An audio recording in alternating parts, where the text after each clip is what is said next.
Hi, thanks for joining us for the Family Plots Gardening in the Mid-South. I'm Chris Cooper. Today is all viewer questions, soil, bugs, fruit, and more. It's the Q&A show just ahead on the Family Plot Gardening in the Mid-South. Production funding for the Family Plot Gardening in the Mid-South is provided by the WKNO Production Fund, the WKNO Endowment Fund, and by viewers like you. Thank you.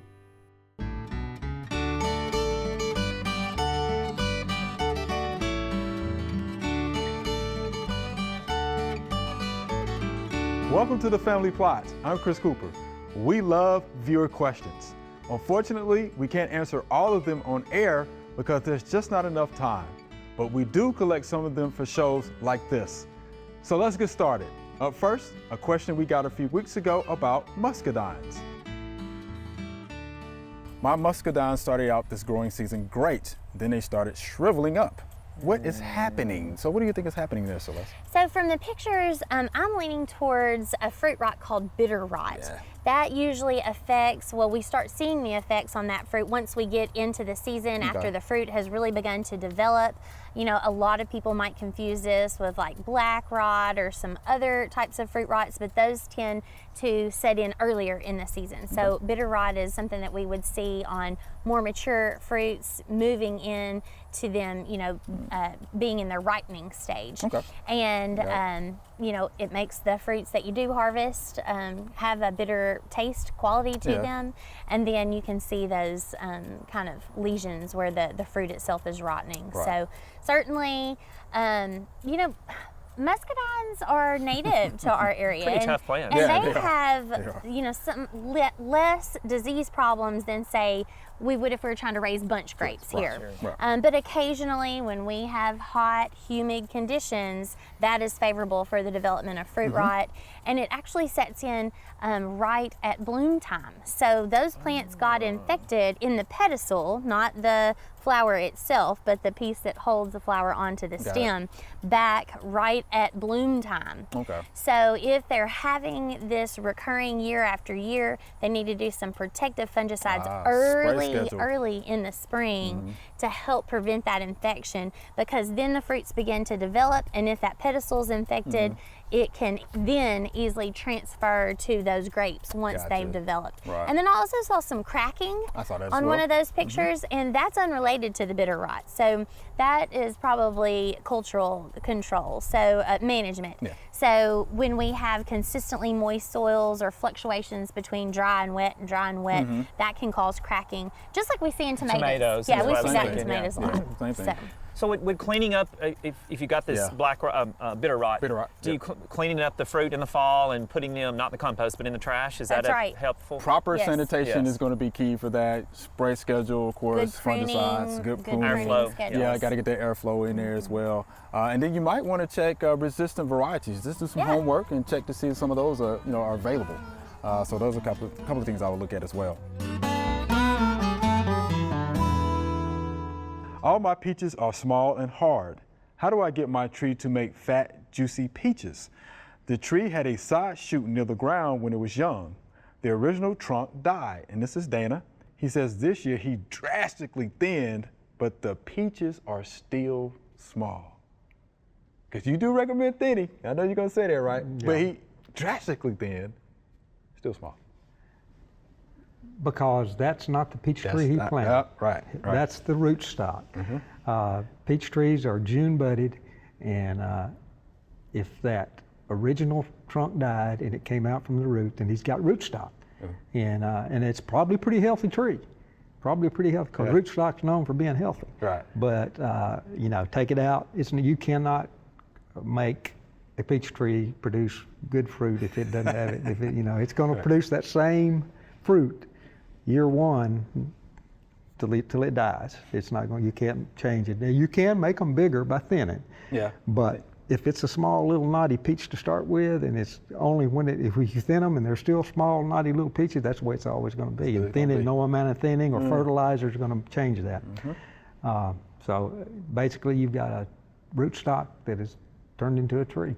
Yeah, so that's what And you're out of luck with that peach tree. All right. And can you tell us real quickly, why is rootstock important?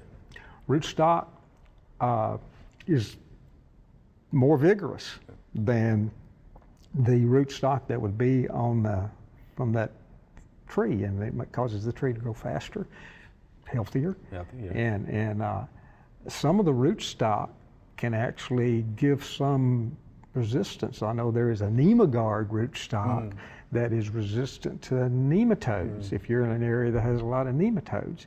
And Lovell is another common rootstock on peach trees, but it'll make the plant grow better and faster.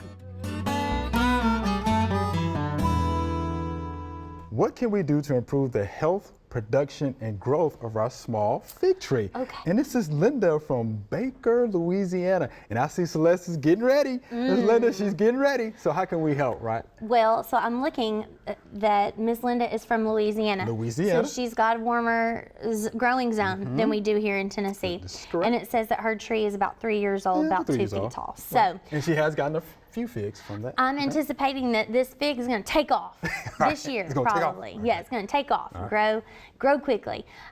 In the southeast, we have to be careful about placement of figs because they can be sensitive to cold. I realize that's not going to be an issue in most of Louisiana. Probably not. But here in Tennessee, it is, and we have to select our cultivars so that we are making sure that we're picking those cold hardy cultivars. There's one called Celeste. Hey, Celeste, your That's nice, namesake. yes, Yeah. that is good and hardy for our growing zones, as well as a Chicago hardy. Those are kind of the two of the mainstay hardy ones. But as far as helping this young fig grow and do well, I would say just make sure that we're mulching it well in the fall of the year. I realize they're not getting super low cold temperatures, but that's going to help just moderate that root zone. Scout for any insects, like you mentioned before. They don't have a ton of serious insect pests. Make sure that it has adequate water throughout the growing season. To me, that's the biggest thing, Yes, and I'm not sure what her soil structure looks like there, if it's sandier or well draining or what that looks like, but we need to make sure that that's getting a good, consistent supply of water, and that's going to go a long way to helping that fig really flourish.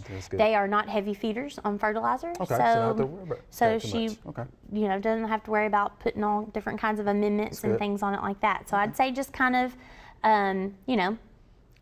alleviate any stressors and try to make that growing environment as happy as possible. I think that is good. And she should probably get 2 full harvests off that. Once it gets growing, she'll have an early summer, and then she'll also get a late summer because their frosts come super, super late. Sometimes we don't get a second harvest. That's right. But I think that's actually a good point. Yeah. No, you're exactly right about that. She may get it, but the birds don't get it first. Oh, good point. Could you give some advice on growing hard-necked garlic in a well-drained raised bed? Last year, I tried covering the plants with 6 inches of leaf mulch for insulation from the cold and rain, but the garlic all rotted. And this is Bob in Pekin, Illinois. All right, so Mr. Bob, we actually have somebody here that's a native of Illinois. So we're just going to throw this over to Joelle and see what she thinks. Well, the garlic isn't supposed to be planted more than 2 to 3 inches deep. And, in Illinois, when you get all that snow, that acts as an insulation. So he doesn't have to put more mulch on top of that because that is just going to rot. And that's what's happening. It's staying too wet, too long, and it's rotting. So I would have them closer and 2 to 3 inches below the soil surface so that you can let it be more well drained, and hopefully they'll survive better for you in the ground. Think about that, Walter. So can you use something besides leaf mulch? Well, I mean, could you use straw or straw, I imagine something you else? could use it. Just wondering, because I'm thinking leaf mulch might get a little wet, heavy. Well, if he wants to put something on top of the ground, but it does need to be in the ground because it needs to be planted. Okay, right. And the soil in the mulch, the soil loose soil that it's in will be insulative enough. Okay. And if you want to put straw on top of it, you could put a small layer of straw on top of it. But I wouldn't pile it up because if it snows, the snow will act as an insulation. Okay. That's fair to me. The only thing I would just be a little concerned with, if he has this, would be what we call white rot. And if that's the case, that fungus will stay in the soil and he will have to just replace that soil. But he may not have that. It may just be more of a cultural issue here that he's dealing with. So let's just hope it's that. But rotate your crops. That's the other thing you do. You know, if you've had not success with it planted in this area, then just don't plant it so deep, but plant it in another area, and then you can avoid both of those issues. That's Right, good, Joy. that's Yeah, right, That's that's right. I like that. How much rain does it take to wash fruit tree spray off? And this is Richard from Long Island, New York. He also wants to know if he needs to respray after his irrigation system runs. It depends. It depends. Okay. It depends on what fungicide you used. It depends on whether or not it was a contact fungicide or a protectant fungicide or a systemic fungicide. Sometimes a little bit of rain may be good because it will help spread the fungicide over the surface of the leaf. So a little bit might be good, a little irrigation might be good. There have been studies done where, you know, a half inch of rain may take off 25% of the fungicide. An inch is 50%. 3/4, I've seen that. and all the way up to 2 inches. And definitely if you had a 2-inch rain, you can pretty much be rest assured that most of the fungicide has been washed off. Right. But, you know, in the situation that we're in, if I get a half-inch of rain, I don't worry a whole lot about it. If I get an inch of rain, I'm going to think pretty hard about going out there and you know, respraying. Right. Irrigation. Yes. If you are getting the total plant wet, you consider it a rain and how much water are you putting out there. You know, if you put 2 inches of, you know, on that plant, you need to respray.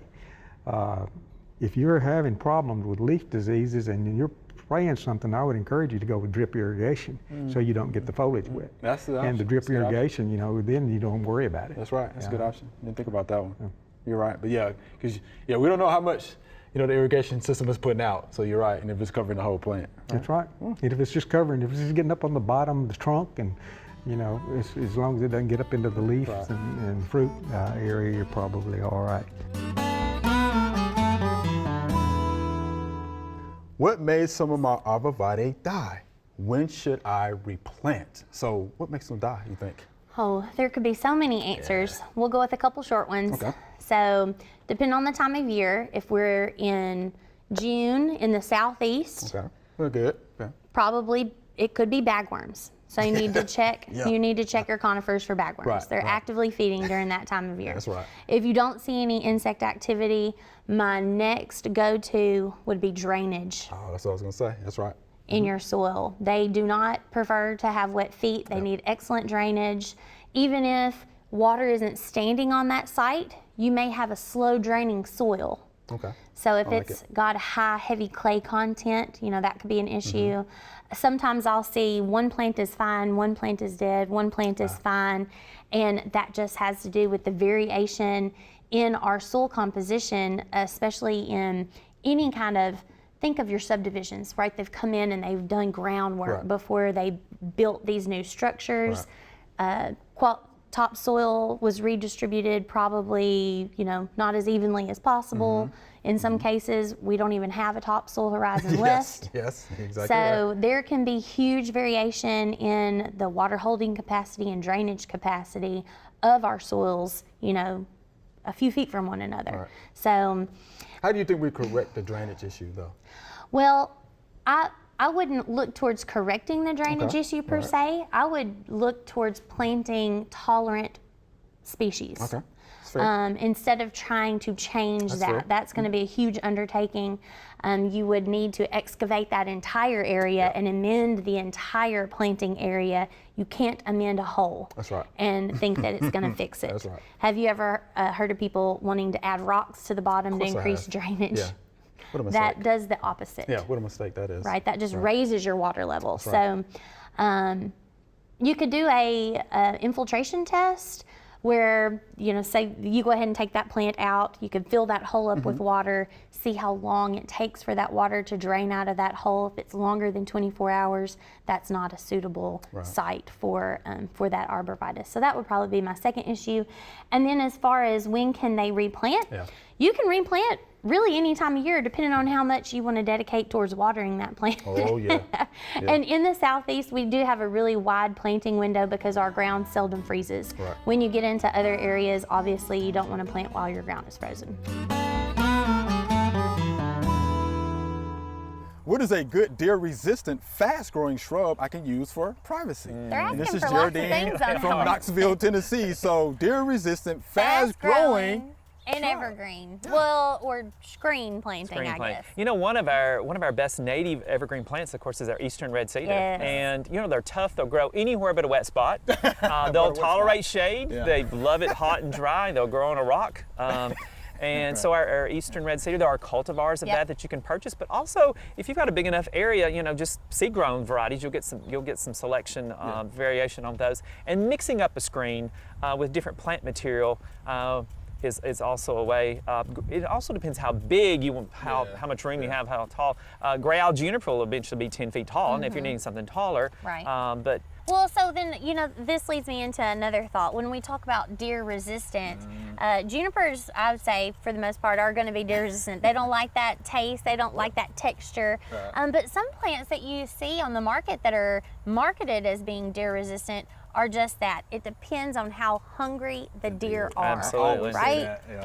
So if they are very, very hungry and your landscape is full of deer resistant plants, you could still have some browsing damage. Absolutely. They're gonna come in and check it out. That's right. just like They're me, I don't hungry. like black-eyed peas, but if I get hungry enough, I'm going to eat them. Yes. You gonna eat them? So I think that'd be a good place to start. And there's some I think so. excellent, if you Google it, there's some excellent publications. Anytime you're Googling something, if you'll just put the word university in there beside, it doesn't matter what university, just put university, you'll Or come up with some better, or extension. extension, Or You'll come up with .edu. some really So- good websites. Yes. So, and that kind of can really, as you're kind of suggesting, it can vary different regions too because of the number of the population of deer. So looking at your region, publications really help as well. Could you suggest some plants for a low-maintenance natural landscape for my wet yard? And this is Jackie from Memphis, Tennessee. So how about that? Low maintenance natural landscape, wet yard. Yes. That sounds familiar. Doesn't that sound it? familiar? Like Have we- what we planted at the front of WKNO, and talk about wet and Yeah. not draining soil. Right. You can't get much worse than it is in front of this the studio. Right, and that's pretty much what she's described It's here, exactly- John. Because yeah. she's talked about drainage issues, because of drainage problems. She doesn't want the plants up against the house, right? Right. She wants to use rocks there instead. So Yes, good let's- idea. So let's give it some of those suggestions. Yeah, right? some of the ones that we planned out front, which would be great for you, are the dwarf Yopine holly. It's a dwarf plant. Also, Anthony Waterer's spirea. Now that will be deciduous, but it'll have blooms most of the summer, so it'll be gorgeous for Right, her. right. And we have this Acorus gronimus ogon, Yeah, I the remember. sweet flag Yeah. grass that's yellow out there and dwarf, and it likes wet conditions. Right.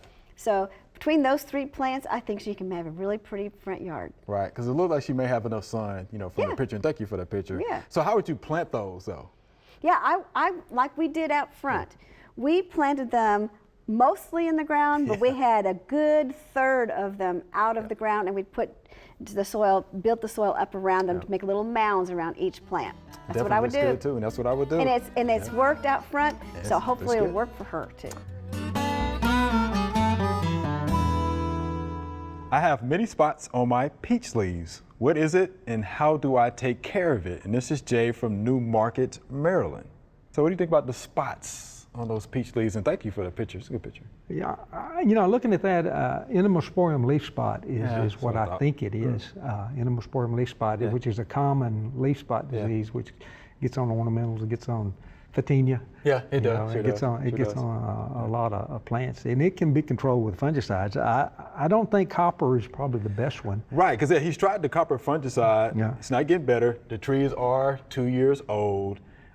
Should he get rid of them, you think, or just start over? No, or- no. I Okay. think if he goes with chlorothalonil, Immunox, propiconazole, tebuconazole, those are all fungicides that are recommended Right. to control they'll control that leaf spot disease. And if they're only 2 years old, they're Yeah, it's not just 2 years fruiting. So they're not fruiting. Yeah. And I would definitely practice good sanitation if those leaves are on the ground. Yeah, and things but like that. he's eventually going to have to go with if they're peaches, he's going to have to go with yeah. a cover spray. Peaches, yeah. And it won't be copper. It'll be, and whatever cover spray he goes with, it's going to take care of pretty much all of the leaf spot Right. diseases. And if he wants fruit, he's going to have to go with that cover spray, and that'll take care of that. They take care of it. Yeah, you used to always say, well, peaches, plums, and nectarines, huh? You got to Spray spray, and schedule. either spray or buy them from the local market.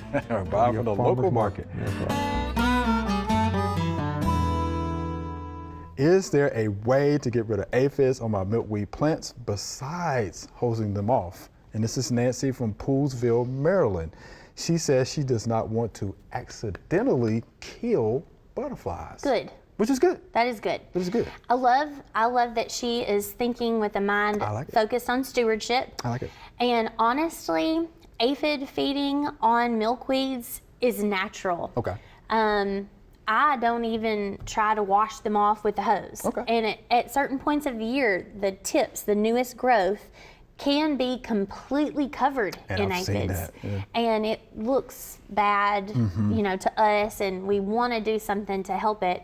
But oftentimes, I just want to encourage people to let nature take its own course. Yeah. So if we leave those aphids, we're providing a food source for our beneficial predatory insects. Look closely at your aphids. You may even see some that look tan or gray and kind of bloated. Those are parasitized aphids. And we need to leave those on the plant so that the emerging parasitic wasps that are going to come out of those parasitized aphids Yeah. then continue to do their job and control our aphid population naturally. And even if it never gets to that point for control with our predatory insects, aphid feeding is doing very little to hurt the overall health of our milkweed plants.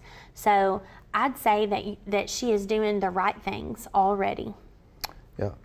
So I think that'll be good. Yeah. I think it would be good. Yeah. I always advocate, and I think you've heard me say this before, just leave your aphid infested plants in the landscape Yes. because you get more beneficials that will come in and take care of the problem Exactly. for you. Just be patient. I've They even will come in. seen lacewings all over milkweeds, even laying their eggs on milkweed plants because they are predatory and they like to feast on those pest insects. And the adults want to lay their eggs there so that newly emerging larva has an immediate food source. Yeah. And so It works. that's another reason why we just really don't want to use those chemicals on those plants. Not necessary. I think that works. It's Nancy. And those are probably oleander aphids, the ones that are bright orange Oh in yeah, color. bright orange. Yeah. Yeah. I bet you that's what that is. Stain your fingers when you Yep, stain your fingers when you try to squish them and things like that. This stuff appears in my mulch. Is it a fungus? And will it hurt my plants? And this is Mary. So Mary, we're gonna let Celeste just have at this one. So what Okay. is this, Celeste? Okay, we're gonna dive deep. on Let's this just one. dive deep into it. Okay, so it's commonly referred to as dog vomit slime mold. Okay, it doesn't have anything to do with dogs. It's just Yeah, called that right. because the appearance of it, Right. could resemble potentially dog vomit. So even though in the common name we're calling it a slime mold, it is not in fact a fungus. Right. It is a single-celled organism. It's fungus-like. It comes together and actually consumes other bacteria in the area to form this mass called a plasmodium. And so that's that active growth that we're seeing. It can change color, right, through its development. Sometimes it can be peachy colored, tan. Sometimes it can take on orangey, yellow colored hues. Pretty. And it is actively consuming and multiplying in size when conditions are moist. Yeah. Okay, so it's actually doing some good things for us. Yes, it's consuming other bacteria that are in the environment. Okay, other So it's fungi. beneficial. Yes, that are in the environment. It's also breaking down organic matter. a good That's thing. why we see it a lot in like wood mulch type yeah. areas. Yeah. So it is actually beneficial, kind of helping nature do a necessary processes, and then delivering that back to the soil. And then whenever conditions begin to dry, sometimes they'll lose that brighter coloration that we're used to seeing with them, and that's when they enter their spore producing period of their life cycle. So once they dry out and then it gets windy, those spores can be blown around so that it can then, when we have favorable conditions, can establish somewhere else. So treatment control is not recommended for slime mold. Because, like I said, it's not pathogenic, it's not harming anything, it's actually helping with those some of those natural processes. But if you don't like it just because it doesn't look good, right? It's right beside your sidewalk, it's Enjoy right in it. your front landscape bed. There's nothing wrong with just removing that mulch Just scooping product. it up. Just scoop it up. You can rake it out, scoop it up. And so that's the long and short to me. That's the long and on- short dog vomit slime mold, right? So it acts more like an amoeba. Is what it is, I right? find it interesting So, how yeah. sometimes it'll go up a brick wall Yeah. or over a piece Yeah. of wood that's not decaying, or concrete. It's Sometimes it'll kind of pile up around the base of plants, Yeah. even. So it's trying to help us out. Think, kind of cool. Think the blob. Yeah, You know, yes. just kind of moving around looking for something to feed on. Yeah, that's what I think. It's the That's right. blob. Remember, we love to hear from you. Send us an email or letter. The email address is familyplot@wkno.org, and the mailing address is Family Plot, 7151 Cherry Farms Road, Cordova, Tennessee 38016. Or you can go online to familyplotgarden.com. That's all we have time for today. To get more information on any of the questions we answered, go to familyplotgarden.com. We have all of today's questions listed at the top of the homepage. Also, we have answers to over 1,000 other gardening questions sent in by viewers like you. Thanks for watching, and keep sending in the questions. I'm Chris Cooper. Be sure to join us next week for the Family Plot Gardening in the Mid-South. Be safe.